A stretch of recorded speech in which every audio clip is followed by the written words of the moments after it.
Today I'm going to be speaking with Måns Vestin, who is a former technical director at DICE, and he worked on Battlefield 2 Modern Combat. So thanks for joining us today, Måns. Yeah,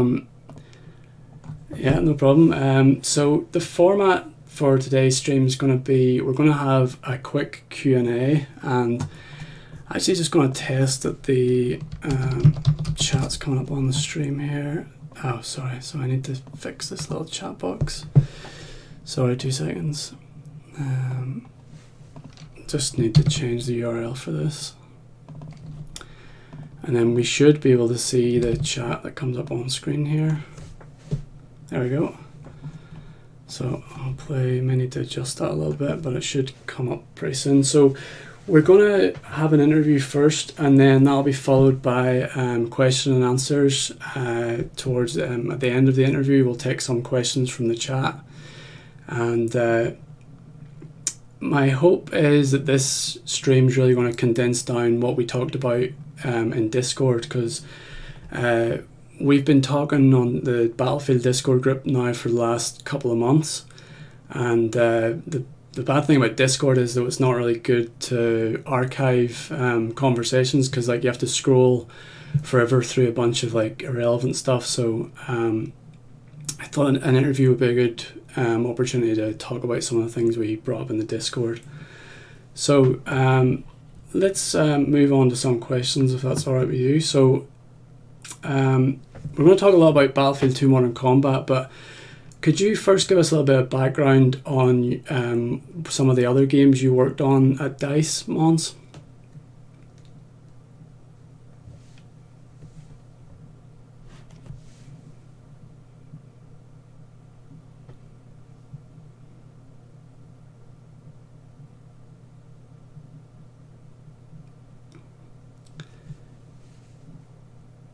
Yeah, it's great. It's been great having you in, because there's been a lot of unanswered questions, and it's been good to have someone that actually was there when it was being created, that can give us some, shed a little bit of light on some of the things that we were guessing at before.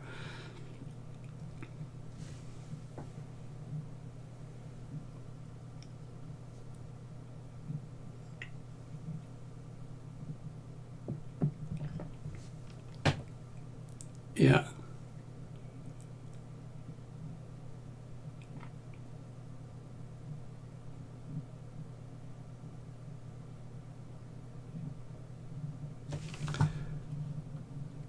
Oh,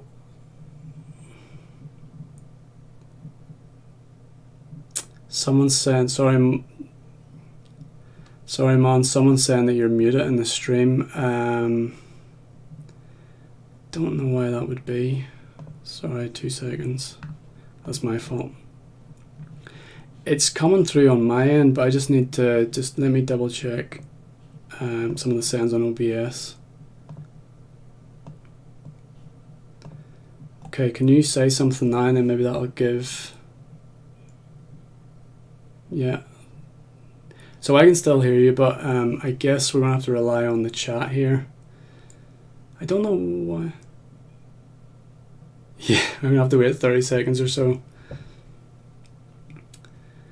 So I can edit this little bit out anyway, so once your audio is coming back up, or we get confirmation if the audio is back. Still can't hear it. Okay, let me try one more thing.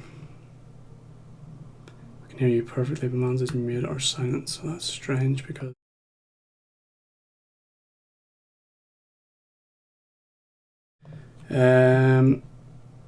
Let's see.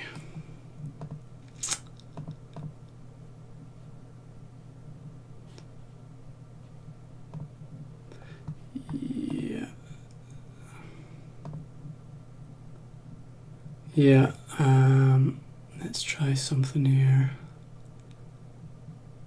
I'll just try and set my desktop capture to default and see if that makes any difference. So maybe try and say something. Yeah. It's strange though, because I can hear you perfectly clear. and we did a little test before we came on, and I made sure that your audio was capturing it. It was definitely capturing in the test we ran, so I don't know why it's still muted. Damn. It's unfortunate. Let me try and bring in a new audio input into OBS.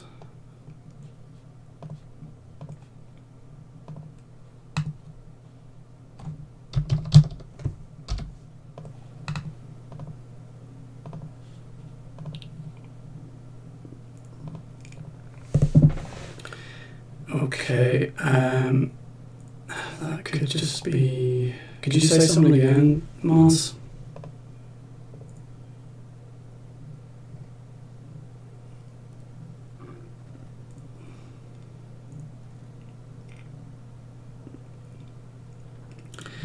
Yeah, OBS is picking up my mic source. We can hear your voice twice now, so I've brought in my voice twice. Great. That didn't help. Delete that one.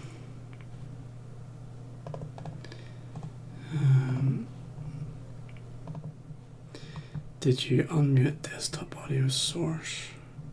Yeah.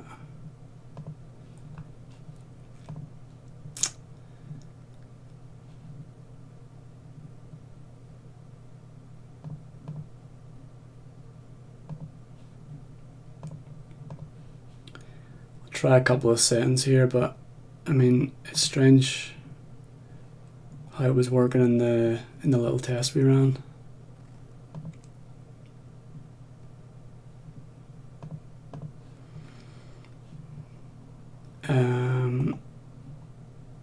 See, it's recording okay on OBS, I know that much. I'll just quiet.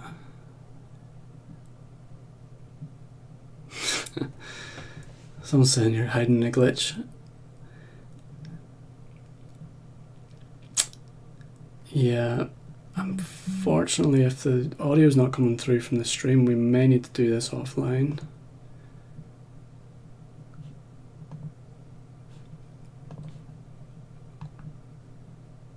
Yeah, it's definitely recording, because I'd even brought it into my editing software before we started just to double check, and it was coming in there. Let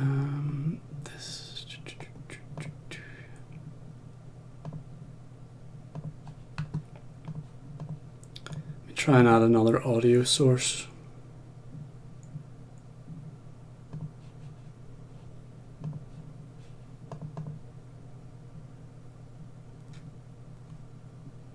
That YouTube chat on my phone now, so I can hear myself and see if it works. But oh, I hear myself through the YouTube channel now. Yeah, I've added a new source. I don't know if that made a difference. I think it did. Hopefully that seems to have worked. I must have got it. Yeah, it's working. Okay. Hallelujah. I don't know what happened there, but I guess we should probably start from me asking you what other games you worked on at DICE. Okay. We'll start from the beginning. Yeah, first of all, thanks for having me. I'm so happy that I stumbled upon your YouTube channel and the Discord group for Battlefield Modern Combat Veterans. I was very happy to see that there were still some fans out there. I worked at DICE for 11 years, but I left DICE for like 9 years ago, so I'm not representing DICE or EA in any way now. But I know a lot about Modern Combat, and I worked on some other games as well. I worked on a kind of bad Shrek game on GameCube before Modern Combat, and afterwards I did, for example, Medal of Honor, released 2010, and I worked a couple of more years on Battlefield 3 before I left DICE. Yeah, and Mirror's Edge. Don't forget Mirror's Edge. Don't downplay that one. I did work with the Mirror's Edge team, but the game at that point was nowhere near the game they finally released. So I wouldn't want to take any credit for that. Yeah. They changed all of the game design and they changed the game engine after I left. Yeah. And so you were a technical director on Modern Combat, but can you sort of describe what a technical director's role would be, or just to people who don't know much about the games industry, what your day-to-day work would be like? So I was working mostly with the programmers and discussing with them how to build a game, how we should solve technical problems, and so on. I did a lot of programming myself as well, but I also had a lot of contact with the game designers and the artists to try to find ways to help them understand how they can use the technology and what they could and couldn't do, and help them, for example, help the game designer to understand that this is what the engine can do, this is where you should go with your design, because then we can help you implement it. But this other idea you have, it's going to be really complex. It's not worth the effort. Yeah. So it was the overall technical responsibility. Yeah. And how did the ball get rolling as such? Like, was Battlefield Modern Combat, was it the same team that worked on the PC version, or were they being worked on at the same time, or was it just two totally separate things? It was actually two separate teams at the start. It was two separate offices as well. The PC game, Battlefield 1942, was developed in Stockholm. And then we had a team in Gothenburg that started working on the PlayStation 2 version, and we did that pretty much in parallel with the PC Battlefield 2 game. So they were both being worked on at the same time? Yeah, and the Battlefield 2 was built on the Battlefield 1942 code base, but that code base was not really suitable for the PS2. I mean, Yeah. the PS2, this was the end of the PS2 life cycle, more or less. So a PS2 was far less powerful than a PC, than a gaming PC at that time. Yeah. So we something slimmer. We had built some other console games before, so we started off with parts of those code bases, and we built a lot of new code as well for Modern Combat. Yeah, so it was different engine to the PC version. Yeah, it's a completely different engine. And I know many people think it's the renderware engine, but Yeah. the renderware was actually only used for some of the AI in the single-player game. So it's nothing of a render multiplayer game. But at the point, EA wanted their renderware to become the big game engine that everyone would use. So they really wanted the logo in there. Yeah. Yeah, that's. I've got a question. I'll bring that up later on, because that was something I noticed, that everyone assumed it was a renderware engine, but you said it was more of a like an earlier version of what was used for Bad Company and Battlefield 3. Yeah, so when Bad Company started off, that was a bit before Modern Combat was released, and they had to pick. Oh, really? As well. So they had to choose between starting off with a Battlefield 2 code base or the Modern Combat code base, and they picked Modern Combat because it was a console game. Console, yeah. Yeah. But they did rewrite a lot of stuff for the Bad Company game. Yeah. They rewrote the rendering, the audio, the physics, the animation. But there's also a lot of things that are common. The core gameplay functionality and the networking is pretty much the same in Modern Combat and in the Bad Company. And pretty much a lot of that code is probably still around in the Frostbite game. Yeah. Well, we'll actually touch on that later too. So what I'll do is I'll play some gameplay. Let's see. So we can illustrate what we're actually talking about, because there may be some people in the chat who don't remember what this game looks like because it was so long ago. We should probably clarify at this point that it's actually the the PlayStation 2, and you worked on it from an online point of view. It wasn't the single player we're talking about here. We're talking about the online mode. And was that primarily developed for the PlayStation 2? Like, that's where you started from?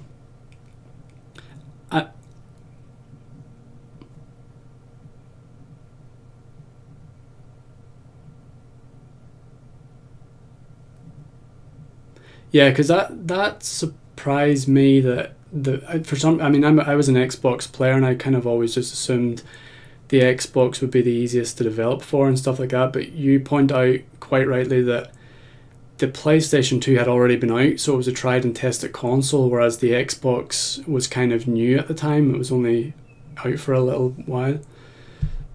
So it was actually ported over to the Xbox, so we should probably point that as well. Just a question I have, because I don't really know too much about game development and stuff like that. Was Battlefield Modern Combat developed like and playable on a PC at a point, or is that not how it works? Like, was there a playable build on a PC at some point?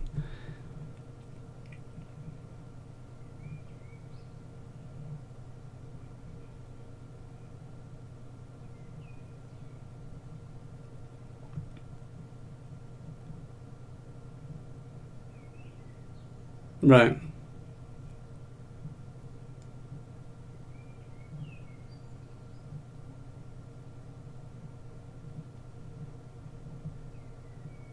Yeah.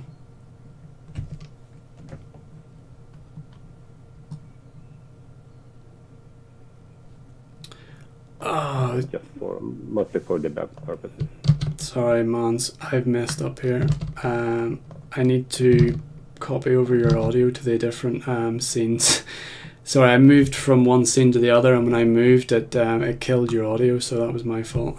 Oh. Still getting used. I'm still getting used to the live streaming on OBS, so that was my mistake. So I'm gonna just very quickly pause this video, and then we're gonna go to one of the images. So this is from Frederick the Islander.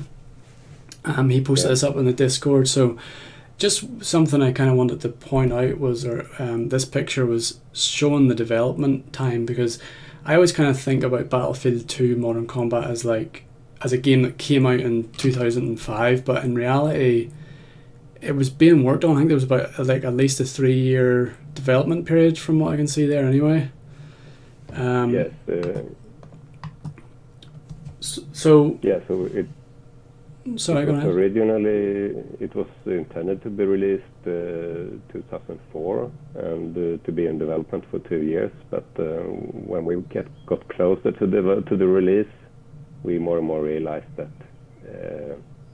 a multiplayer-only game on PS2 was not going to sell enough. So that was a brave bet that we made, because the PS2, when we started working on this, didn't have a network connection. You had to buy an adapter, and still we tried to build an online-only game for PlayStation. Yeah. But our publisher, Electronic Arts, kept asking us, can't you add a single-player mode as well? And we kept saying, no, that's not a game. We have to have 1 more year for that. And finally, they actually said, okay, you get 1 more year. And then we started building a single player in Gothenburg, but pretty soon we realized that we didn't really have the manpower to do that. So the single player game was moved over to a studio in UK. Yeah. And they built that. And meanwhile, we had time to iterate on the multiplayer game for yet another year. And I think that's one of the main reasons this game is so polished. Both from an art and gameplay perspective. Well, for me, it was like I was playing games at the time like GoldenEye, Time Splitters and Perfect Dark and things like that, and they were tiny little levels, and to play something that was online and so like the levels were so large. I mean, I remember I had friends over from university, and they were like, I showed them how, like, just put the game on, let them see it, and they were really impressed with just how large the file, or how large the maps were. So I won't pretend to know the technicalities, but I'm glad I've got a technical director here. So you mentioned in a message that Modern Combat was a client server based game, and at the time most other games were peer-to-peer. So do you want to talk a little bit about that and how the game was handled on the server? Yeah, sure. So when you do a multiplayer game or an online game, there are kind of two basic ways you can do it. Either you can have all the clients send like all the updates to all the other players. So I'm telling you where my soldier is, and you're telling me where your soldier is, and we can all render the same stuff.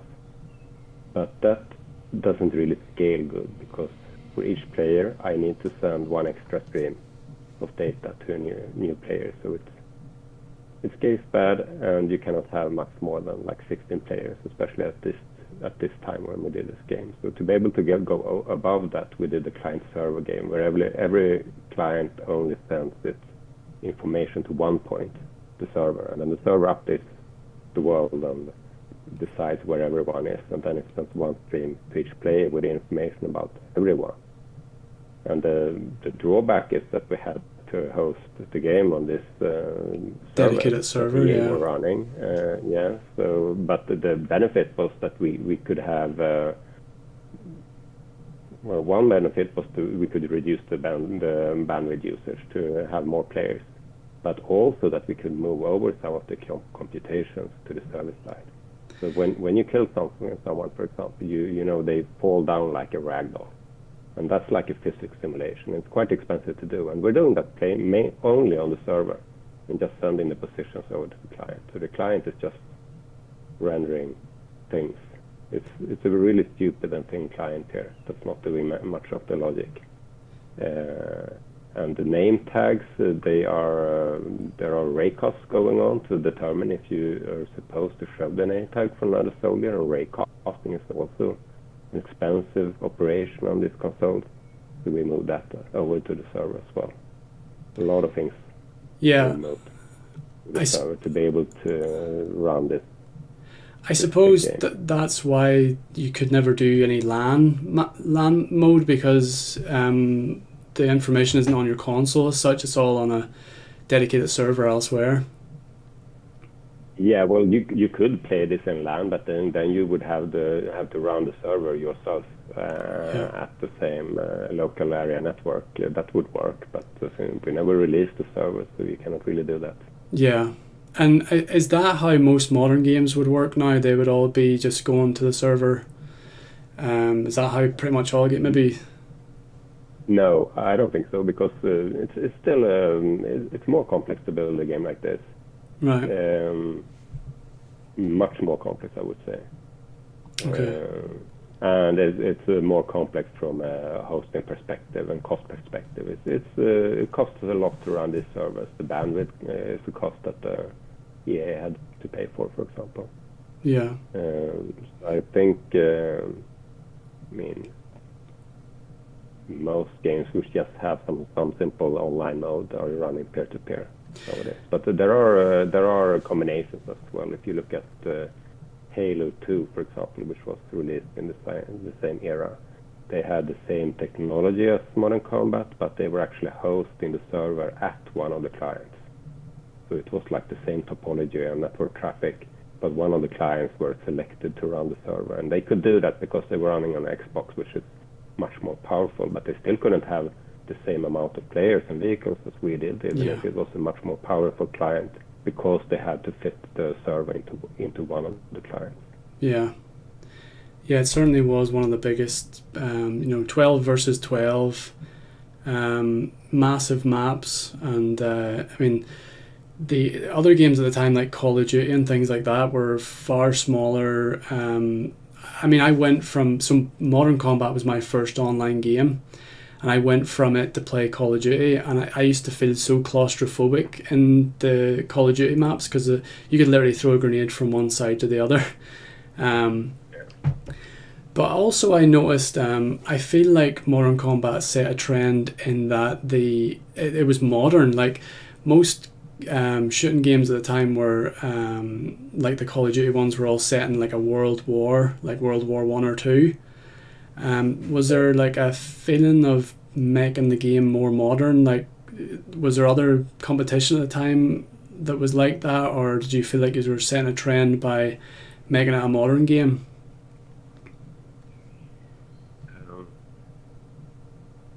Because I think you I said... don't really remember what other games were doing. Battlefield 2 was also a modern game. We were a bit back and forth about that when we started out the development, but EA really wanted it to be a modern game, but it wasn't completely... it wasn't an easy decision because, I mean, it can be a bit sensitive to make a game about a war which is recent in time. So I think that was the reason that most other games were like Second World War, because it's not as sensitive.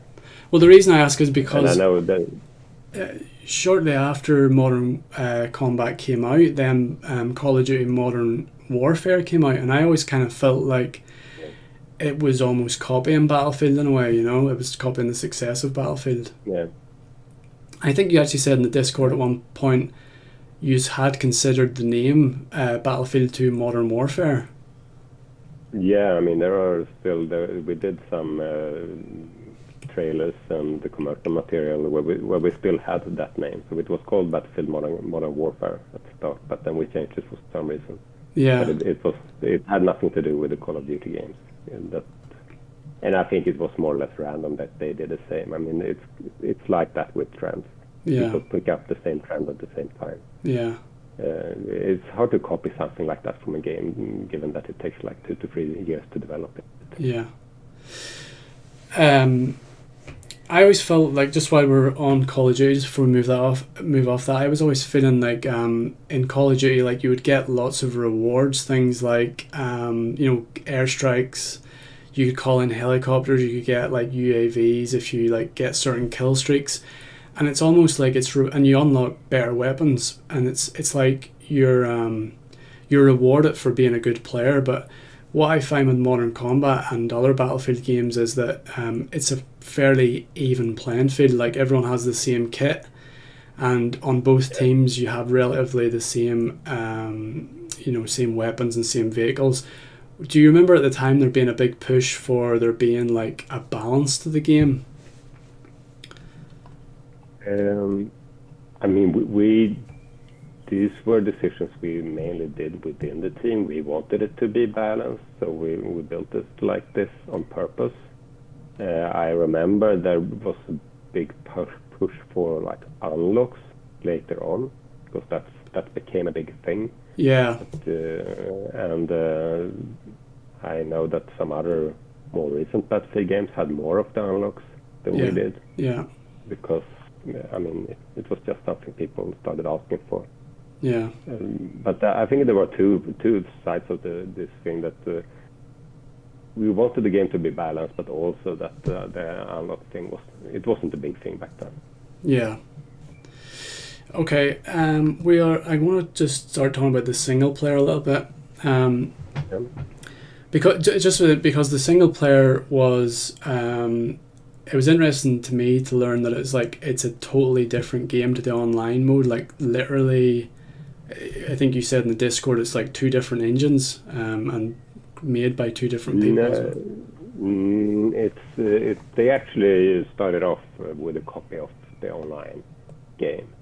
Okay. But they had to change it a lot, because I mean they had one PC server with all the logic, and then they have a PlayStation 2 client with no logic, just the rendering. It was not trivial for them, but it was based on the same code. But then they also replaced some stuff. They replaced the sound engine and the particle engine for some reason, mostly because they were used to using their own tools and technologies and wanted to keep let their artists use the particle editor they were used to and so on. So there were some things that were... Yeah, I'd assume. Well, I've seen that they reused a lot of the assets, like the vehicles and kits and stuff. Yeah, but it always felt very different. Like the movement and gameplay just felt entirely different. Like a little more sluggish offline. So yeah. And what was that relationship like with the team creating the single player game? Did you? I mean, we did have a lot of contact with that team, but also we were separate teams building 2 separate games, more or less. Yeah. And we tried to keep things in sync, but we didn't always succeed, and there was also sometimes we just wanted things to feel different, and we just did it differently. Yeah. Because we were different teams. Yeah. But yeah, it's two different executables, two games on one disk. Yeah. And even if there's sometimes are shared textures or buildings that look the same, they're actually duplicated on the disk. Yeah, we found some buildings in the single player that were textured based on the multiplayer level. So like there's in this level here, Backstab, there's like a ramp that goes down, but the because in the single player that ramp's no longer there, the texture's all messed up because it looks like there should be a ramp there, but it's just gone. So there's some little things like that. I know what you mean. But no, I just wanted to clarify that they're essentially separate games. I mean, for me, a lot of my friends, you said that Battlefield was designed to be a multiplayer game, and a lot of my friends bought it for the multiplayer, and that's all they ever played. And I was actually surprised to see there are like lots and lots of fans of the single player too. But yeah, and most of my friends never even played the single player. They just bought it for the online mode because they knew it was really good. So we should move on to the server shutting down. This is kind of the elephant in the room, I guess. The game isn't playable anymore, if you hadn't noticed. If you don't mind, can you talk a little bit about your efforts in trying to bring the game back online and your correspondence with DICE?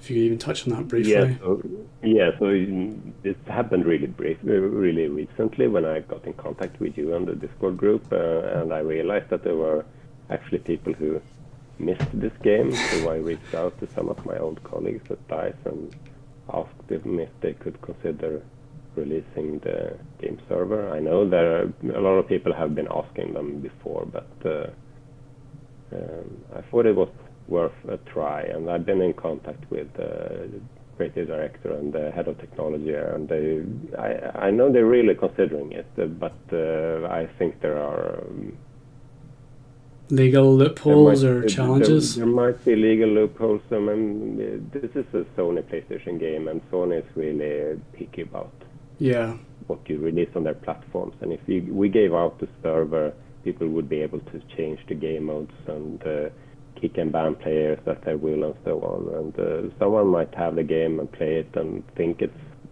is what it says on the box, and it's not going to be that anymore because someone altered the server. So that could be a problem. I'm not sure. Yeah. On the other hand, DICE has released the server to a lot of the PC games, so you could also think that they might decide to do it. Yeah, I can see what you mean, because PC games is maybe a bit different. Yeah. They probably have to consult they probably have to consult the legal teams and stuff like that. I mean, I also wonder, would EA in some ways possibly put a roadblock in place for something like that? That could be an issue also, or? I mean, DICE is an EA studio, so I don't think you really can make a difference between EA and DICE like that. Right, okay. There was something I was wondering about. I hadn't even heard of this until someone did post about this in the Discord, but this website called Multiplay, what do you remember of this? So and some people were also mentioning that they've seen a bunch of Multiplay servers. So this was a website that you could actually go on and rent a server from, but was that implemented, or was that something that we were going to implement, or what way did that work?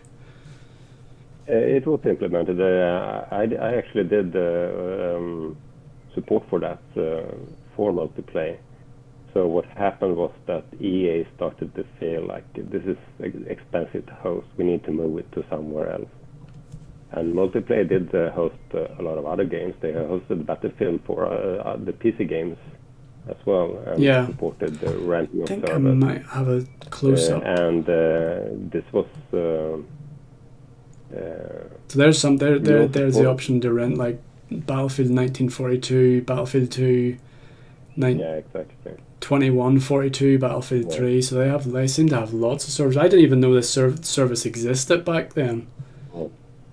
So the idea was that they would take on running the servers, and instead of us paying them for it, we gave them the possibility to rent out servers. And if you rented a server, you would pay to Multiplayer and not to EA. And then you would get control over some settings on the server that you could control, like setting up the map rotations and reserving it for your own clan or your own friends, setting up some of the rules in the server. But people were doing it at the time, so there was some multiplayer servers? There were a lot of multiplayer servers because they were hosting lots of servers because they were taking over the hosting from EA, but I don't think the rental thing never took took off? Took off really. People never really knew about it because we didn't have any good channels to reach out to the console players. Yeah.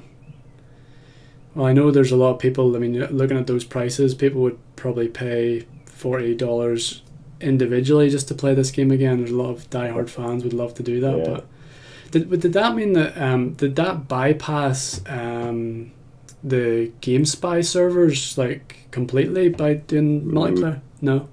No, GameSpy was always hosting the stats and the matchmaking for the game. Yeah. Your login as well.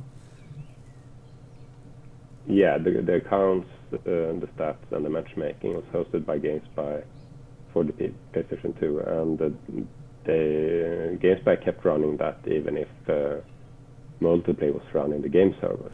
Yeah. So that were two separate things. Okay, so but what you're saying is if like Multiplay still provided this service, it wouldn't work because it kind of needs it would need GameSpy to host their end of it, if you like. Yeah, so you would still need to run it through OpenSpy or some other GameSpy simulation.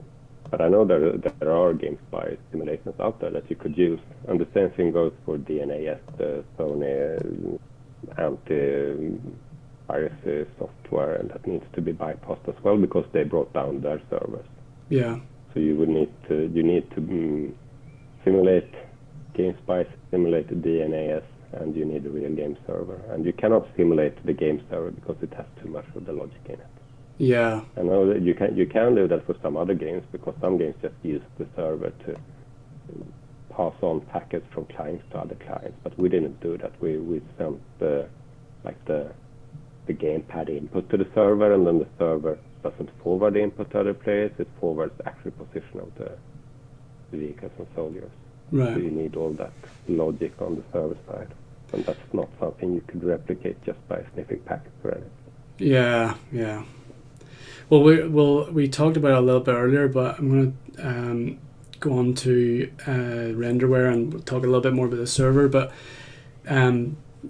before you joined, that's why I was saying, like, at the start of this video, whenever I had that audio problem, before you joined, there was a lot of guesswork, and we knew that the assets were on the disk, and we knew that the maps, I think, are on the disk, but we weren't really sure what was on the server. But it was good to get some clarity on that, really. So I have a screenshot here from the Discord where you say, because I mean, people have suggested in the past that we try and download this Renderware Studio, because like we said at the start, everyone assumes it's just the Renderware engine and we can just like use it to somehow pry open the game's files and get the game running again. But you point out here that Renderware was only used for bot pathfinding, and then I assume that's just a single player thing because there's no bots in the online mode. Yeah. Okay. And the physics, so that's just what you've pretty much described and outlaid here, that like the logic is all on the server. So the logic isn't on the disk as such. The disk really just has the assets, and then it needs the server to tell the disk how to work, essentially. Yeah, so the PlayStation game disk has the rendering assets more or less, and the audio assets and so on, but there are a lot of other like gameplay assets that's only on the server together with the server file. Yeah, this is what we tried to download here, this software that we thought we would potentially be able to open some of the files, but we now know why that never worked, because it's not the Renderware engine really. It's like I think you said it was Yeah, I think you said it's a precursor to the Frostbite engine, really. So it's kind of, yeah. It just didn't. I guess it just didn't have the Frostbite name at that time. Yeah, well, it depends on what part of the game you look at. The first time we used the Frostbite name was for the Bad Company game, and Bad Company started off with the Modern Combat code base, but they redid the rendering, the audio, the physics, the AI, a lot of things. Yeah. But the networking and gameplay logic is pretty much the same in Bad Company as in Modern Combat. So one of the things we did find whenever we were digging around in the game's files, we were able to open up some things, and actually, surprisingly, we managed to track down like an old like a demo for the game, like an online demo. Yep. And we were able to find a bunch of height maps and stuff like that, but we also found like a level list. I know I talked to you about this before. There was a few interesting things that stood out to me on this. So, I mean, obviously there's a bunch of things in here. There's like there's a level called like all vehicles. There's one called image viewer and things like that. So they're obviously all development rooms. But the first thing that kind of stood out to me whenever I first seen this was one of the levels is called Wek. So do you remember, was that Wake Island, was that actually being developed, or the map? So that was Wake Island, and we later adjusted Wake Island to fit our level size and vehicles better, and it turned out to be the island level called Hidden, I think? Hidden, which was part of the 360 DLC. Yes. So was it at a time, was it going to be literally just Wake Island from 1942, or? Yeah, I mean, the first idea was that we would just do Wake, and then we kept adjusting it, and it turned out to be not as similar to Wake, so we used another name. Yeah, because I mean, I was actually thinking about this because there was only helicopters in the game. There was no like jets or planes or anything, so it might have felt a little bit strange. So I can see how it was adapted to become hidden, essentially. I think the lack of the jet planes was the main reason for the big change in the design of that level. Yeah, and then there was one. I think there was one called you mentioned. I think it was like Frostbite. Was one of the DLC maps, but I think initially the code name for it, or like the original name, was like Winterland or something like that. I think that was what it was called, but it changed to Frostbite, and then Winter something. Winter Island or Winterland or something, I think maybe. Yeah, I think it was a level called Winterland that turned out to be Frostbite, and then I'm pretty sure that Wilderness was the third DLC level, and that changed name to whatever the third name is. The third, so there was there was Full Frontal, Hidden, and then Frostbite. So Full Frontal was actually the third, but we did find, that was what I was just about to bring up, was Wilderness was another one that I had never heard of before, but the So what I think is that the Full Frontal you see on this list is number 5, yeah. That's the level we cut out of the game because it wasn't good enough. And the Wilderness you see on this list eventually morphed into the level that's in the DLC, and that's called Full Frontal on the DLC. So you reused that name for the Wilderness level, but I think the design changed a lot. So if you look at the height map for Wilderness in the demo, it would be quite so we did visualize that. So the height map came in something like this. To me, it always felt more of like a jungle kind of like there's a level called like Honor, and then always sort of looked a little bit like that. So so you think it was it just level that just kind of got scrapped in the end?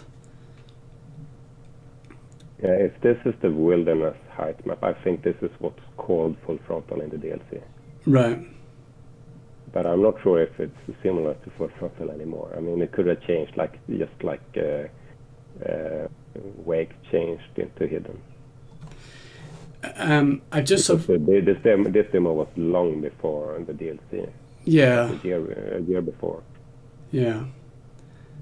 I just have one more question about the like hacking the files and stuff. So we've hit a bit of a brick wall when it comes to trying to access some of the files, and the files that we're getting stuck on is called like arc files, like .arc.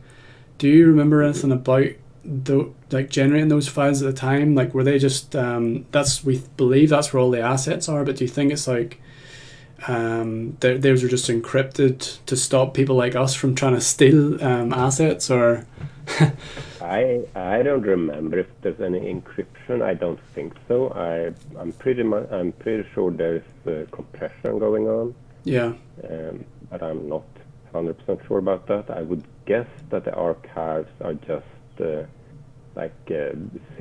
files of concatenated. Yeah, it's maybe just a thing that only. But I know that all the file formats in the multiplayer game are proprietary format that we just made up. Oh, okay. So if you manage to open something with some external tool, it's just luck. Yeah, so you would kind of need the original engine to properly open it or display it or whatever. Yeah. Okay.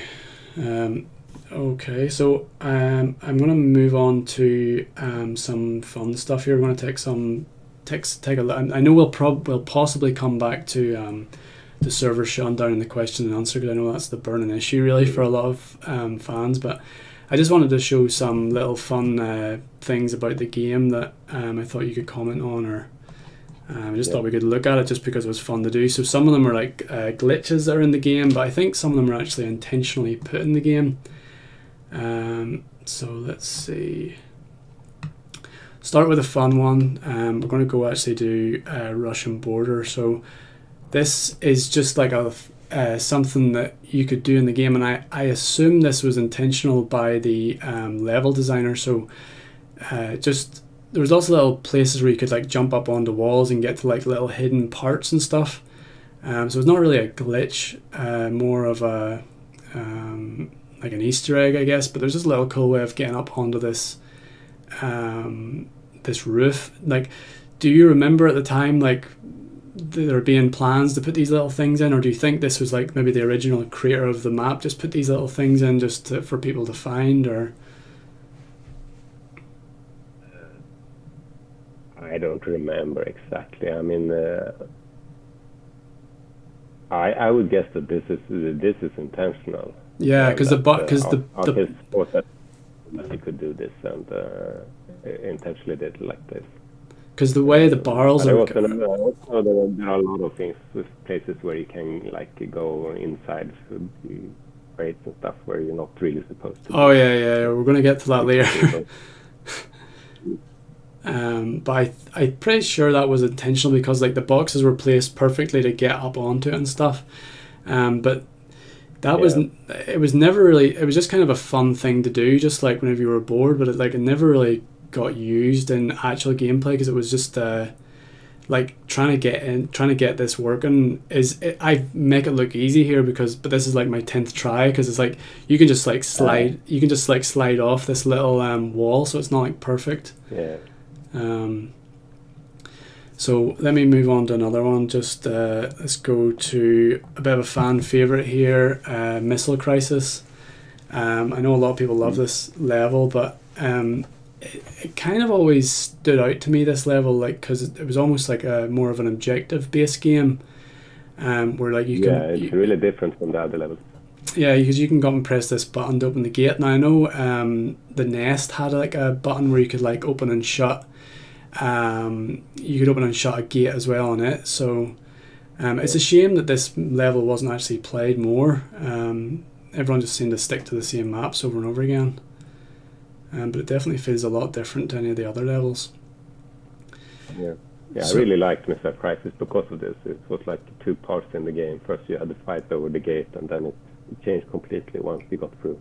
Yeah, it's a nice change of pace from just playing the same old, you have two flags either side and you have to make your way to the middle. And this one, like one team essentially controlled the most of the map, and you had to fight your way in. And it was really fun to try and do that. I wish more people played it, really, because I think these maps were called like incursion maps or something, where so one team would always have a spawn, but if you took back all of the flags from the level, then no one else could spawn. Yeah. Let me see. Yeah, so there were like 3 different kinds of conquest maps. I don't really remember the name. There were assault maps, incursion maps, and something more. Yeah, the assault, I think, was... You could actually pick server rotations with only maps from one of these categories. Yeah. So this is a little... I don't know if this was intentional. I don't know if you've seen that there, but I was able to drive my tank up through, like, essentially the mountain. And what it allows you to do is, like, drive around the back to actually get to, like, flag 6. And I think I don't like this may not have been intentional at all, but basically what it allowed you to do was, if you were being pinned on flag 2 and then the team was like really good at defending, a little sneaky thing you could do would be like to drive your tank along the back of this mountain. So I'll just I'll show you that again if this allows me to go back.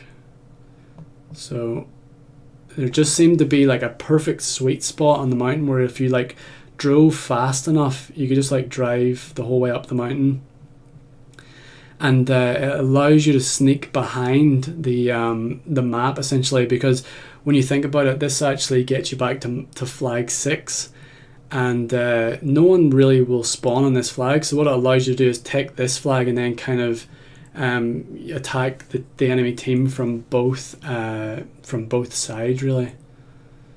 So this just allows you to go and get this flag.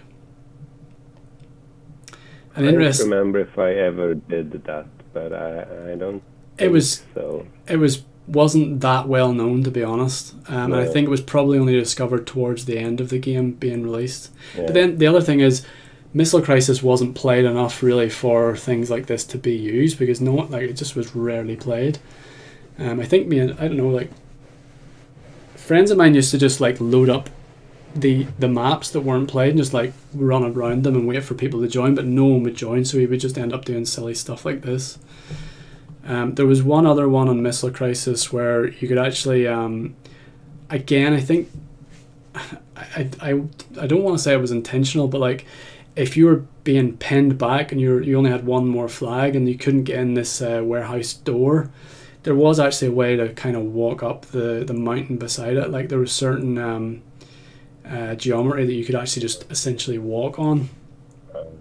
I remember that we were tweaking the physics a lot. Yeah. To be able to cut out kind of forecut like that. Yeah. And we did some very special materials with slippery slopes and so on to be able to like make areas not accessible without having to have some kind of artificial walls. I guess this opened up for some glitches later on. I suppose there's always going to be little glitches like this found, because you can't really, until people are actually playing it, you can't really test all of these things out. Those are just some little fun things. So there was actually, as you I'm sure know, there was lots of wall glitches, and people they used to be the bane of, but like they used to trigger me so badly. I used to hate people that would glitch inside a wall and then you couldn't kill them. Because we talked earlier about how the logic was on the server. So the fact that the geometry was on the disk, does that mean that certain wall glitches and things like that couldn't be patched because essentially they were kind of sort of already on a disk, so you couldn't really do anything to fix that piece of geometry that allows you to walk through? The other way around. I mean, you could perfectly well patch geometry on the server side. Oh, okay. Because the server would decide where you could go and not go. Yeah. So it would have been possible just to change that on the server. And we did one server change to mitigate the wall glitches. I'm trying to remember exactly what we did, but we were looking at two different things. One was that because when we built the game, we assumed that all polygons or all surfaces had one direction, which was like the outside of the box. Yeah. And you wouldn't be able to be inside. Yeah. Which meant that you could actually shoot out through stuff, Yes. but not in through stuff. And the texture would the didn't texture really wouldn't. matter if you could. Yeah, because it wouldn't matter if you could shoot out or not, because you weren't supposed to be inside. And we did experiment with changing that on the server, so you wouldn't be able to shoot out of the container if you managed to get into it. I'm not sure if we did that change or not, but we did make a similar change to the name tags, so you wouldn't be able to see enemy name tags through walls if you were inside walls. That change we did, and it was much harder to use those glitches because you couldn't see where your enemies were anymore.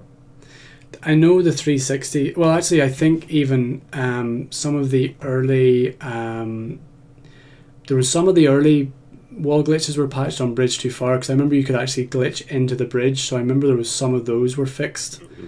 But I guess there were just some of them got through in the end. But in this example here, what's happened is this was actually a little video from a clan match we did, and both teams have the flag. And what's happened is the enemy team has went and hid inside a glitch, inside one of the wall glitches. So I'll show you. This is me going around to try and like get the guy out of the glitch, basically. But this wall, for some reason, you can just like clip into this wall, and then I can kill him. But I think actually, I wonder, one of the fixes. I'm pissed off at that guy, so I'm shooting his dead body. This is actually a good example of. Sorry, hold on a minute. You can see there that one of the fixes is to actually have the texture display on the inside face as well, so that's like you can't really shoot out anymore. You can't see anyone to shoot them. So I think that may have been one of the patches that were done on the wall glitches. We'll get back to one other patch that was fixed as well, but there was one other thing we talked about that you didn't know that was actually a part of the game, but it was the quick snipe glitch. Did you heard about that in the Discord group? Essentially what it was... You were breaking up a bit. Oh, I'm sorry, maybe I'm lagging a little bit. I was maybe switching between those videos. So the other glitch that was in the game was called the quick snipe glitch. I think we talked about that in the Discord group. Yeah, that you could reload the sniper rifle by switching to the gun. Yeah, so what you could do is basically switch to another item, and then what it did is it basically cut out the animation for the reload, so it allowed you to like fire really quickly. Yeah. And I think that we were not aware of this when we released the game, but when we found out, we thought it was fine, because it's a skill shot. Yeah, see, it was actually fixed on the PlayStation 2 version, so it was. Oh. And I think it may have actually been, it could even have been incidentally fixed, but essentially it got to the point where like everyone was just quick sniping. Like that's how, that's like if you were going to be a sniper, like, and you didn't quick snipe, you were just like, you were no longer competitive, if you like, because someone else had like a huge advantage over you. And I think people just kind of got used to like playing it that way. Yeah. But then, like I said, in the PlayStation 2, it was actually fixed. And it might, yeah, it might surprise you to know this, but the Battlefield 2 Modern Combat wasn't the only one that had this quick snipe glitch. It was Bad Company 1 had it, 1943 had it, and for a time Battlefield 3 had it as well. But I'm thinking that might be because of the leftover code from Modern Combat. Maybe it kind of made its way into the game or something. Yeah, that could have been the same code still running. Yeah. So let's see. We'll flip on to some, like, this will give us an opportunity to just talk about some of the other Battlefield games as well. So I always the other thing, like I've got a little video here is Metal Gear Solid, because I always seen the quick snipe glitch as kind of like Metal Gear Solid had a quick reload, so like you're able to like quickly switch between your weapons, and then again that cut out the reloading animation. So if you see the reload there, it's like a lot slower, But there was kind of like a skill-based thing where if like you were really quick at switching between your weapons, it allowed you to reload very quickly. So I was kind of seeing it as like there was a little bit of skill in it, but obviously it wasn't intended. But and also Gears of War, I don't know if you played that game, but there was like a reloading animation thing in it where like if you fired a shot and then very quickly hit reload, I missed it on that one, but it was like same kind of idea where like it gave you a little bit of a reward if you were quick enough with the reload. Really, you get like an extra couple of seconds shot. That's kind of how I always felt with the quick sniping. So I'll show you some Bad Company 1 footage. I know you didn't personally work on Bad Company 1, and this is like really old footage. Like this is my first ever capture card I got was for Battlefield Bad Company 1, and I guess it was because I enjoyed Modern Combat so much, and I missed playing it, and I kind of always wanted to have footage of it and stuff, so I decided to buy a capture card for Bad Company.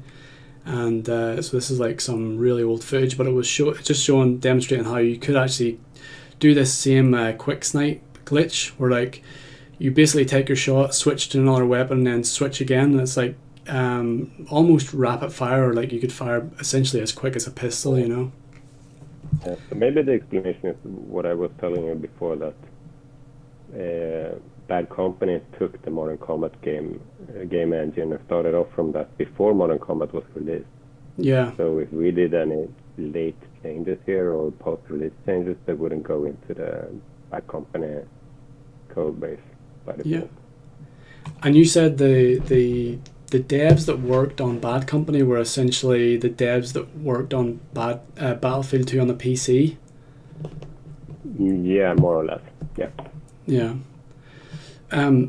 Just while that's playing in the background, and again, I appreciate you don't know all of the decisions that were made for Bad Company, but you may have seen there. Sorry, I just have to click on this to bring that back a little bit.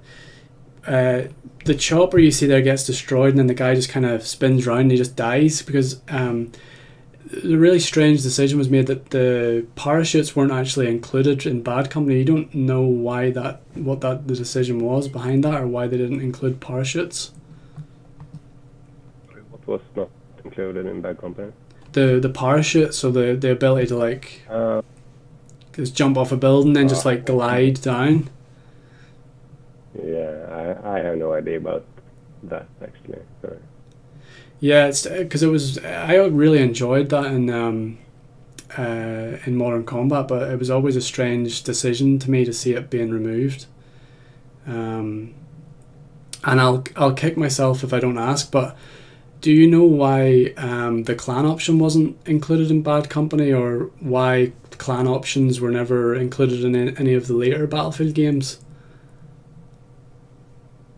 That's a good question, and possibly a long answer. I think that when we started building Modern Combat, the console online games wasn't really big, and we didn't really know what to build and so on. So we tried to build a game we wanted to play, and we knew that the console public or the console players were not really the same as the PC players. And PC gaming was really big in Sweden, while console gaming was really small. So most people at DICE at the time thought that it would be impossible and like a bad idea to do Battlefield on console, because they didn't really think you could play first-person shooters on console at all without mouse and keyboard. So we knew that we were like aiming for like people sitting in their couch, like casual gamers more than hardcore gamers, but we still wanted to bring in some of the more hardcore stuff, and I think that's where the clan option came in, that we wanted this to be like a competitive game as well. Yeah. And I think that's one of the reasons that we still have the fans like in the veteran Discord channel still, that because we did this slightly competitive game and not as casual as other console games at the time. But I also think that that's one of the reasons maybe that Modern Combat wasn't the biggest commercial success. If you look at Bad Company, they focused more on the single player game and more on like a fun and casual game, less competitive game. Right. And it sold a lot more. Yeah. So I think it's probably a good idea to not spend time on clan games and instead spend time on the single player story, for example. In terms of commercially? Yeah.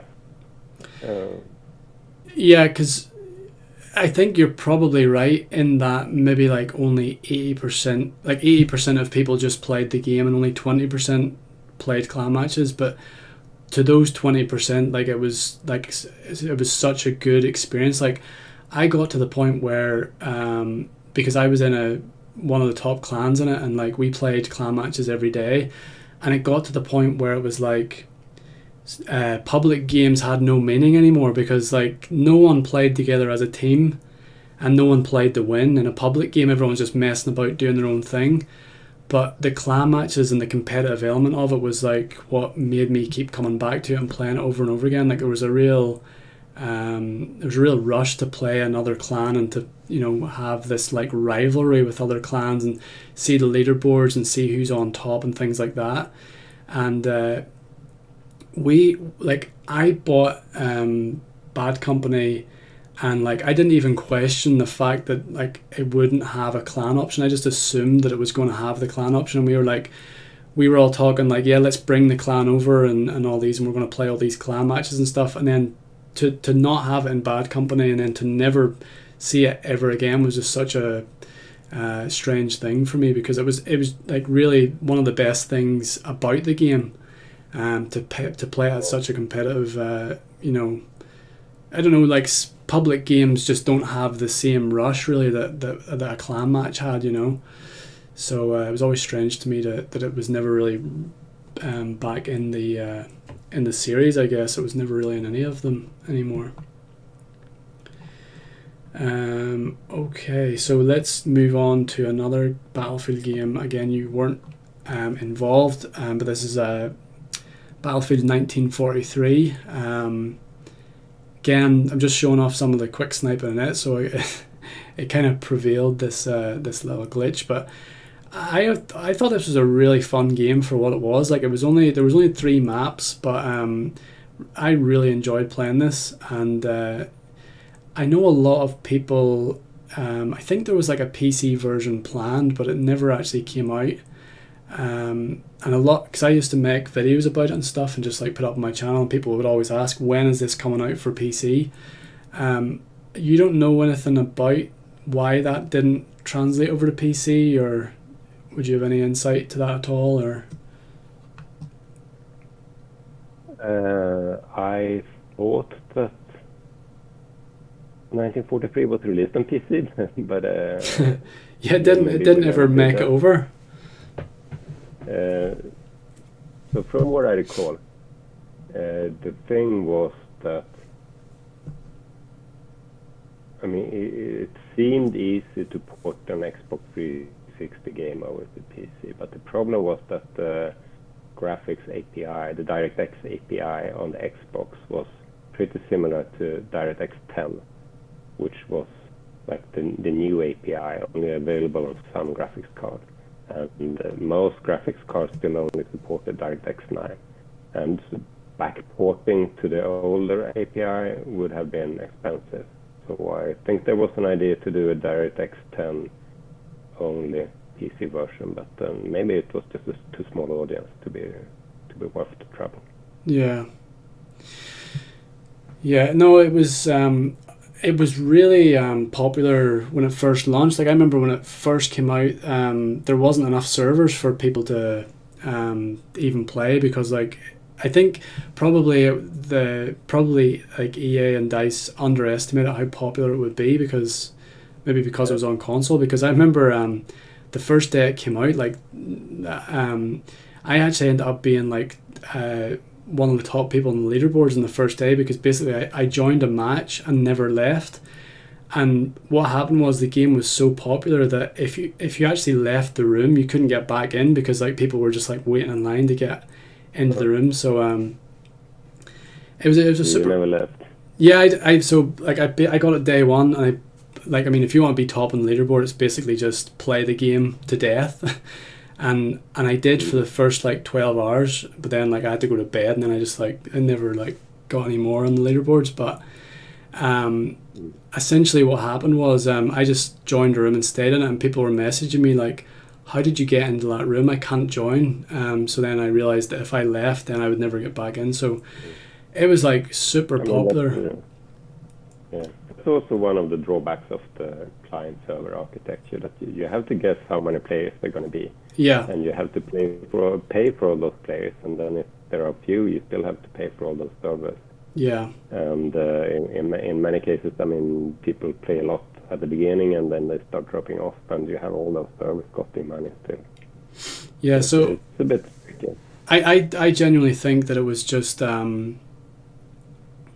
they didn't anticipate it being as popular as it was, you know, because there was like this I think there was like, if there was so many kills, they were going to unlock a new mode, the air superiority mode. And they were like, if we unlock like 100,000 kills or something, or you know the game's played that much, we'll unlock this mode. But that was like reached within the first couple of days of the game being out, because you know, it was just so popular. But yeah, it's a shame that it didn't actually get a PC port. But the ironic thing is, this game is actually still online and still playable. You can just play it on your Xbox One. I think Bad Company is the same, but it's just Modern Combat's the only one that's not. So we'll go to a game that'll be a bit more familiar to you, which is Battlefield 3. This is the beta, and when I first got the beta, like the first thing I did was just like test if the quick snipe glitch was still there, and as you see, it was still there. But I was amazed that after all of these years, it kind of That's a bit embarrassing, I have to say. What'd you say? That's a bit embarrassing. Well, you'll be glad to know that it was patched out of the beta. I assume probably it must have been picked up in the beta. Like, I assume there was better safeguards in place to like read player data and things like that, and see like, oh, this guy seems to be shooting his sniper rifle very quickly. That was the reason we ran this kind of betas, to find Yeah. that kind of issue. So that was picked up straight away, because then I noticed whenever I played the full game, then you couldn't actually do quick sniping anymore. Okay.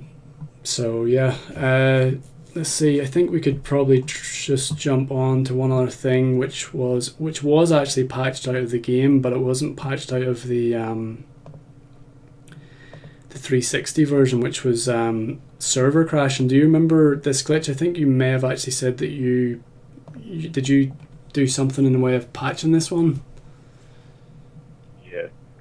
So this is, I guess you're talking about this thing you could do where you could get the whole server to crash. Yeah. So this is footage of a guy actually doing it. I'll try and get it here somewhere.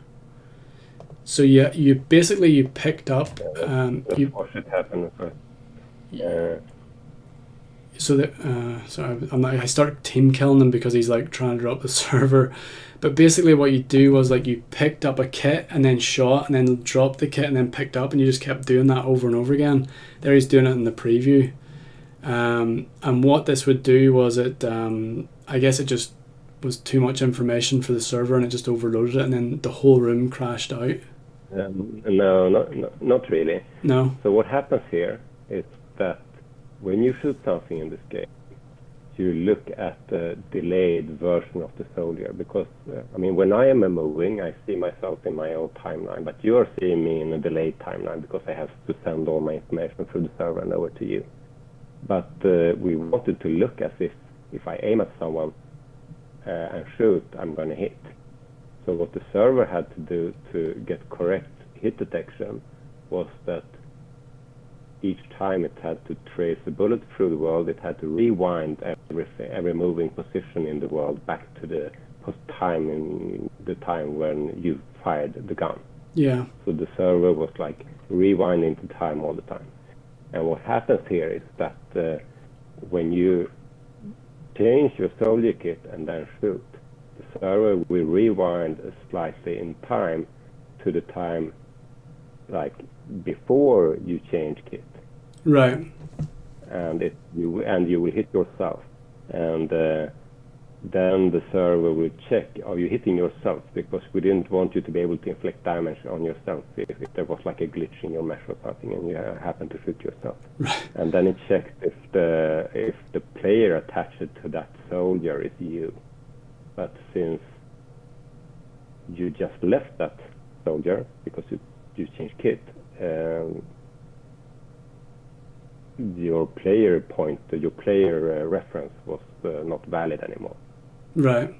So the server would look back in time and find the soldier with an invalid player and try to reference that memory and crash. Yeah. Do you remember how you patched it? Because I think I don't know how you technically patched it, but I know the fix in game was basically that in the PlayStation 2, when you picked up a new kit, it reloaded, so it like didn't give you the opportunity to like just keep shooting over and over again. Yeah, that rings a bell. I remember doing testing out a couple of different approaches. Yeah. The first time I found this glitch, I did the fix where the server would spell out you as a cheater in a text message and kick you and remove 100 points from your score. Right. But we didn't really want to release it like that. We just wanted to avoid it instead. Yeah. So I guess we ended up with the reload, triggering a reload that would make it impossible to fire so soon after the kit switch. Well, I think that patching in that kind of reload may have inadvertently fixed the quick snipe glitch, because whenever you we fixed quick snipe glitch at the same time, then maybe could have been. So on the PlayStation 2, what happens is you switch to like a different item, and then when you switch back you get this little reloading bar, which wasn't present in like the Xbox version. So so it was fixed so that when you played the PlayStation 2, there was no quick sniping, so it was it was quite good. There was also the option to vote to kick people, and you see in this footage like people are trying to kick this guy out, but unfortunately you need the numbers on your side really to get out. But it was a good you could. There's a lot of options. There's a lot more options in Modern Combat than there was in modern games, I find. Like, there's a lot. You get a lot less customized, or abilities. I think in modern games, it's kind of dumbed down a little bit. Yeah. They don't let you do certain things. And that's also partly because we got this extra year, and we could spend that on building all those extra features like clan games and features and whatnot. Do you feel like when you were working on Battlefield 3 that there you were more like you mentioned earlier, Modern Combat, you kind of, because it was so new, you could like try lots of new things, but by the time you got to Battlefield 3, did you feel like there was more focus on exactly what you wanted? There was like less experimental things. It was like you knew exactly what your agenda was and like you filled it out, and there wasn't as much experimenting, or no, I don't think so. I mean, we were iterating a lot on Battlefield 3 as well, on completely different ideas and back and forth between different things before we ended up with the final design of the game. I actually left that project before they reached the final design of the game.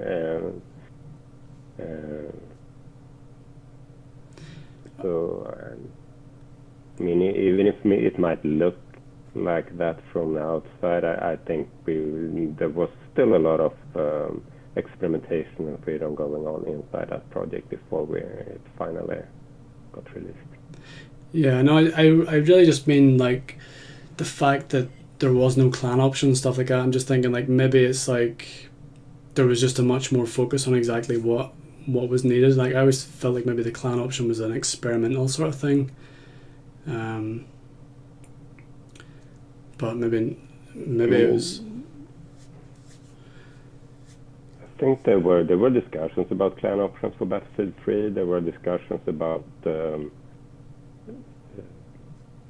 assistant clans, or something that I would have wanted to see in a game, that you would be able to create a clan and join as a squad in a server, and then your clan would be able to collect by playing together. But you would like you and your 3-4 friends, so you wouldn't have to find like 12 or 30 players to be able to have a clan game. You could play with 2 to 3 friends. Yeah, I do remember that actually. Okay, well look, I think if it's okay with you, we could move on to questions and answers. If you feel like you have enough time, we haven't gone over too much, and I know we've talked for quite a while. I'm fine. Let's go on with the questions. All right. Well, if there's anyone else in the chat that has any questions for Måns, then feel free to ask them. We're here for it. There might be a little bit of a delay on the questions, but let me just pull the chat over and just double check there's nothing been asked on up a little bit. So there's a question from Noah. Have you ever thought of adding planes to Modern Combat? Yeah, we were discussing planes, and the reason we didn't want them there was because we wanted to build a more fast-paced game than Battlefield 1942. 1942 was a huge game. I mean, the levels were 4 by 4 kilometers, and we had 1 by 1 in Modern Combat. And you could spend like 10 minutes walking before you found the action. We didn't want that. We wanted you to be able to run to the action pretty quick. Yeah. And that made it hard to fit jet planes to those levels. Yeah. And then we decided that, I mean, for this game it makes more sense with helicopters than jet planes. They would just swoop by. Yeah. I understand that, because by the time you take off, you're already sort of halfway through the map.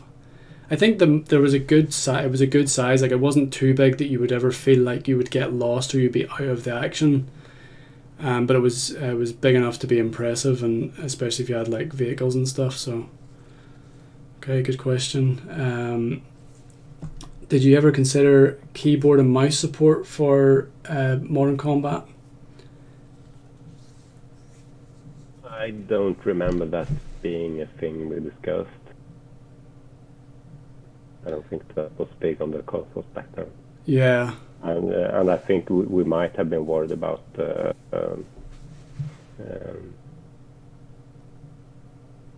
balance.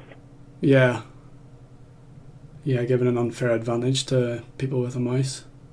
Yeah. So, Twin Swag, you've got a question there. The decision to release the 3 maps on the Xbox, were those maps already developed and didn't make the original cut, or were they worked on after the release? They were developed together with the game, and we were planning to release them as downloadable content from the start. And the reason for that was that game publishers had a lot of problem with second-hand game sales, like GameStop sold second-hand games, and we didn't make any money on those. Of course, it was like just as bad as piracy for us. Right. And to be able to fight that, EA had this idea that every game should have $10 worth of downloadable content that you would only get if you were the first one to buy the game. So if you bought the original game, you get the code in the box, and you could download some stuff, and that would be stuff worth like $10, and then people would be more inclined to buy the original game. Yeah. And you could also actually buy those levels if you had a second-hand copy, so we could get some money from those people. I remember that for like some of the Bad Company, I think, games, but I'm actually thinking the Modern Combat, the maps may have been free, but maybe I could be misremembering that. But yeah, I do remember. I think it was free just to play those DLC maps. Oh yeah, so is it true the Chinese Special Forces character is a woman? Do you remember that? You're breaking up a bit here. Oh, sorry. We've got a question there. Is it true the Chinese Special Forces character is a woman?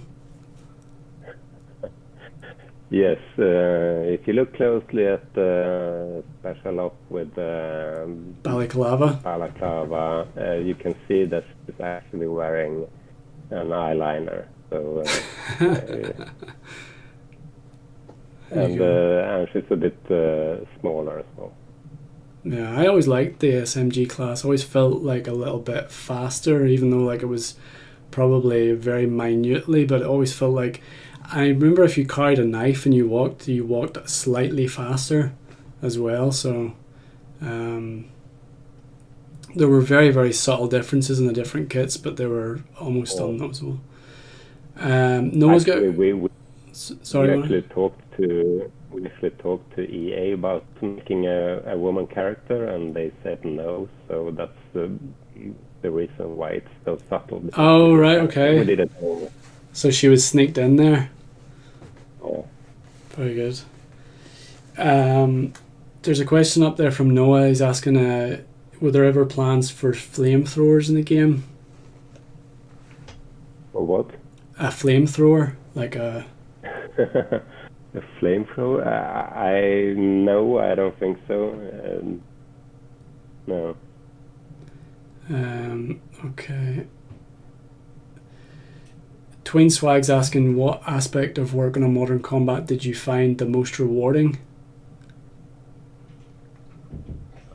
The most rewarding? I mean, I'm a programmer. I like solving problems. We did a lot of problem solving. That's always what I think is rewarding, and it was rewarding to play as a team, and build this as a team, and I really enjoyed all the game testing we did as well, because we played this game over and over and over and over again through 3 years of development to be able to make it as good as possible, and it was a special thing to sit in one room and play it with like 20 other people. Yeah. And a special thing when you finally manage to snipe someone and you can hear him throw his controller and stuff. Yeah. I guess we did, because we were all playing online, we didn't ever play beside each other. Because that was the thing for me, like up until that point I was playing games like, GoldenEye and Time Splitters, and they were all... Well, mostly I would have played them locally, and you would have to like share a little tiny screen. But Modern Combat was the first one where it was like online against, you were like competing against people all over the world, really.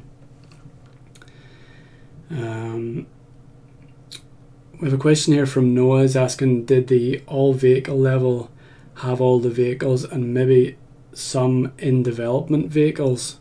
So I think he's asking if there was any vehicles that kind of didn't make the cut as such. I was wondering if we could find some extra vehicles if you managed to rip those out of the demo disc, I guess.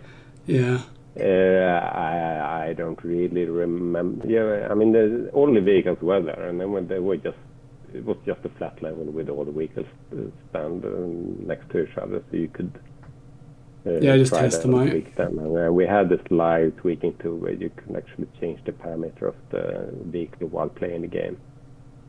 So you could change like the springs for the wheels and things like that.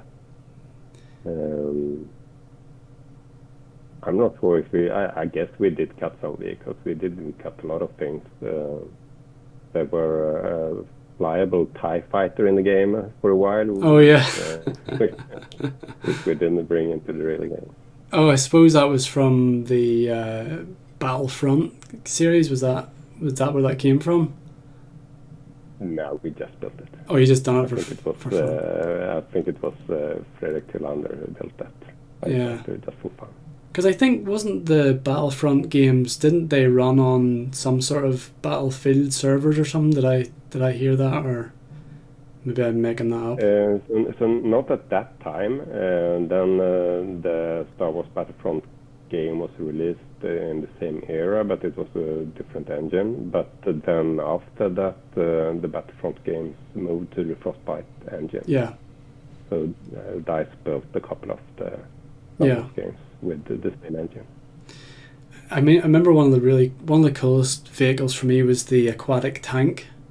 That you could drive it on in the water on damage. I think damage was the only. It was actually, for some reason, it was also in Missile Crisis, but there was no body of water to drive it on. But I think damage was the one that you could drive it in through the water, which was cool. There's like a flooded city that you could drive in around. Definitely a very cool vehicle. Let's just see if there's any more questions here.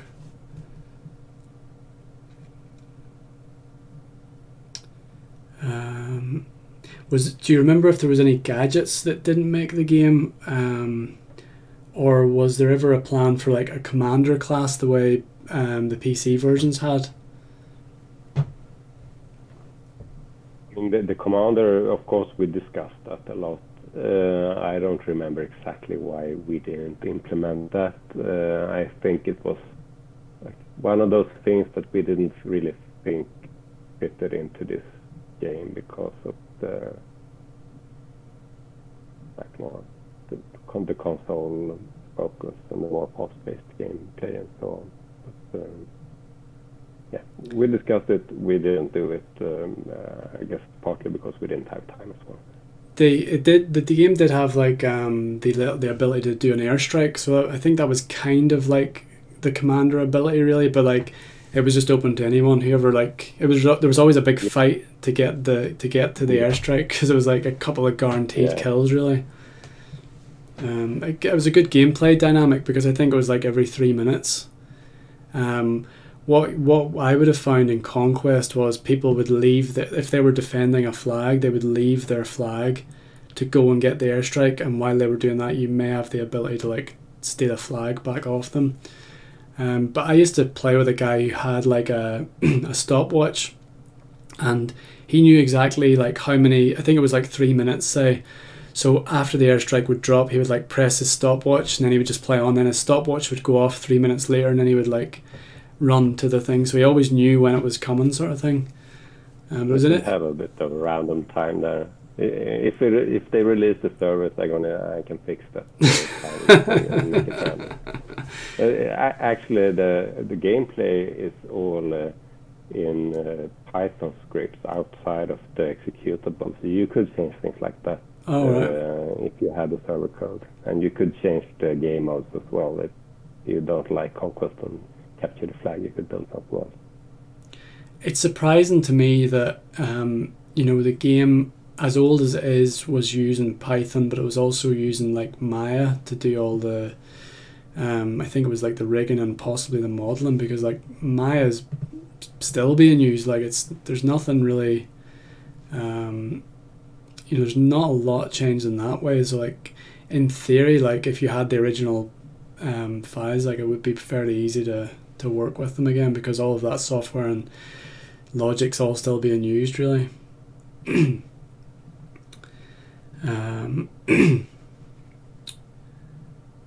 Someone's asking about was the airstrike console thing from Metal Islands in the multiplayer.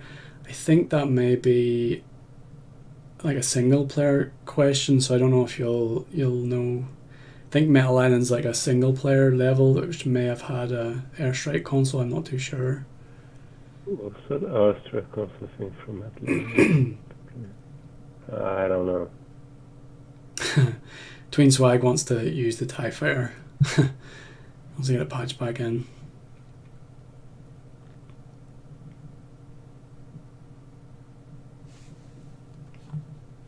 One other thing I was just wondering about, like, do you still, like, I know you're not in the games industry anymore, but do you still play many modern games, or do you ever play any of the Battlefield games or anything anymore? Not that much. I play a game with my kids. Yeah. Every now and then. I actually got a PlayStation 4 the other day. We've been playing on the PlayStation 2 until now because Right. I kind of like the PlayStation 2 for games Yeah. with my kids because the games were a bit simpler and they don't really care about the graphics that much. Yeah. We've been playing stuff like Ratchet and Clank or My son loves Shadows of Lego Star Wars on PlayStation 2. It's good for kids. yeah. But now we have a PlayStation 4 and we're playing the same games with more Better graphics. better graphics. But it's been a long time since I played a Battling game.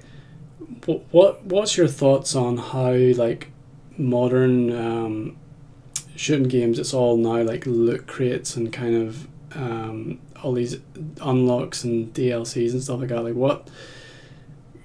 Like I always find it much better whenever things were more balanced, but like now it feels like it's all about what unlocks you have and things like that. Like do you ever think much about that and how different it is back on the whenever you were making Modern Combat?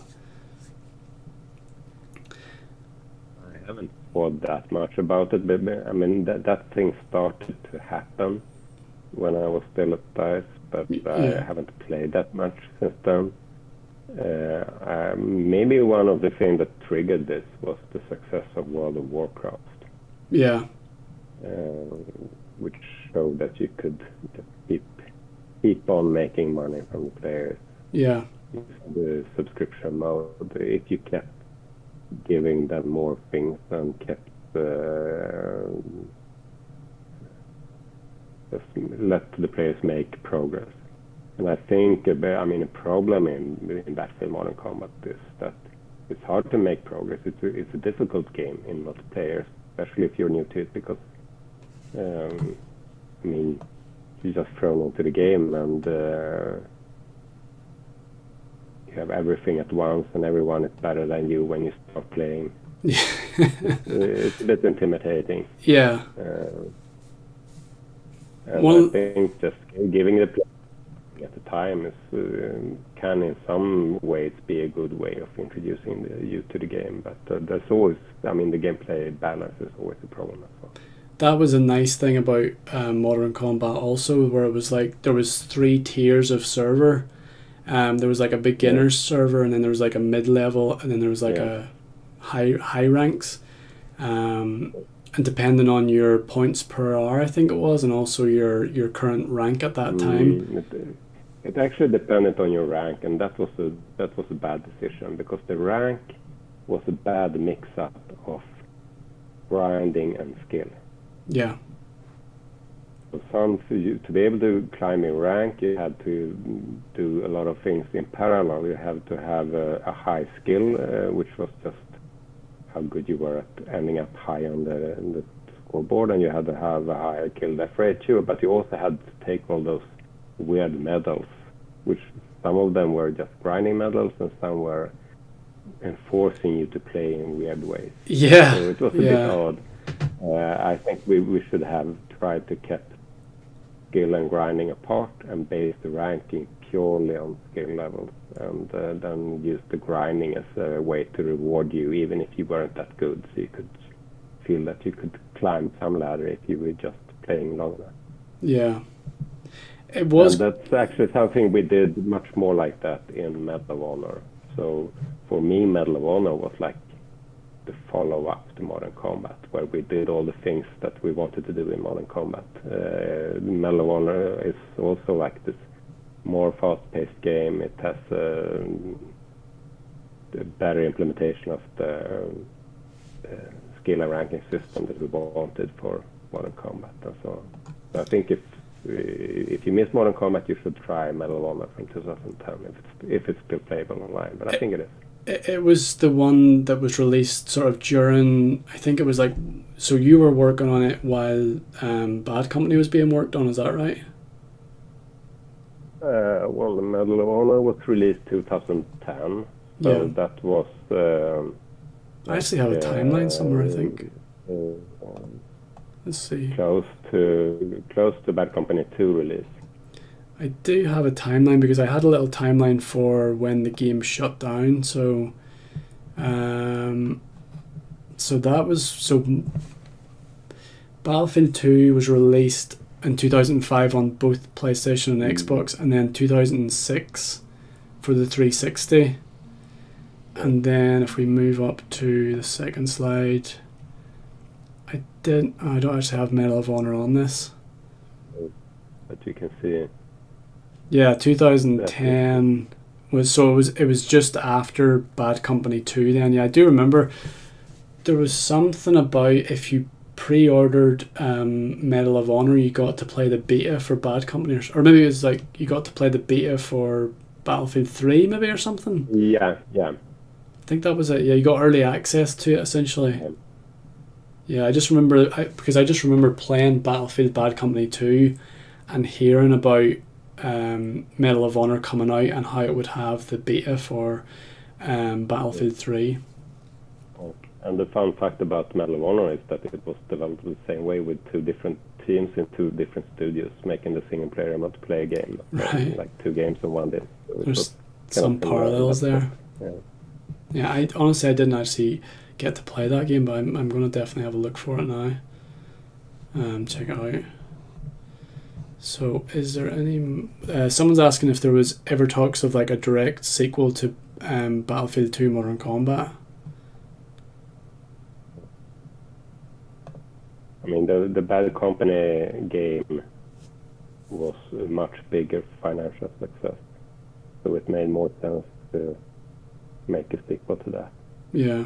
And then once we actually had realized that when everyone at DICE and EA had realized that it was possible to make proper multiplayer games on console, then it made more sense to make the Battlefield 3 a follow-up to Battlefield 2 rather than a follow-up to Modern Combat. I mean, right. Battlefield 2 was a much bigger game as well. So. Yeah. And at that point, when Battlefield 3 was released, then we were early in the console cycles, which meant that the consoles and PC were more similar, which made it possible to make the same game on both console and PC. Yeah. Which was not possible when we did Modern Combat. I suppose, yeah, that was the big difference with Battlefield 3, where it was like essentially both games played at least similarly, like whereas Modern Combat is radically different to the PC version. Yeah. It's funny because people often, when you talk to them, you know, I'll say to them like, oh, I used to play Battlefield 2 Modern Combat, and they'll be like, oh yeah, I played that too. I played that on PC, and you're like, no, you didn't. Yeah. You didn't play on PC, like. So yeah, they're very, very different games. But look, I think I know I've taken up a lot of your time. There's one more question that's just came in. Let's just see, what's it? I remember there was talks about PlayStation Portable port to Battlefield 2 Modern Combat.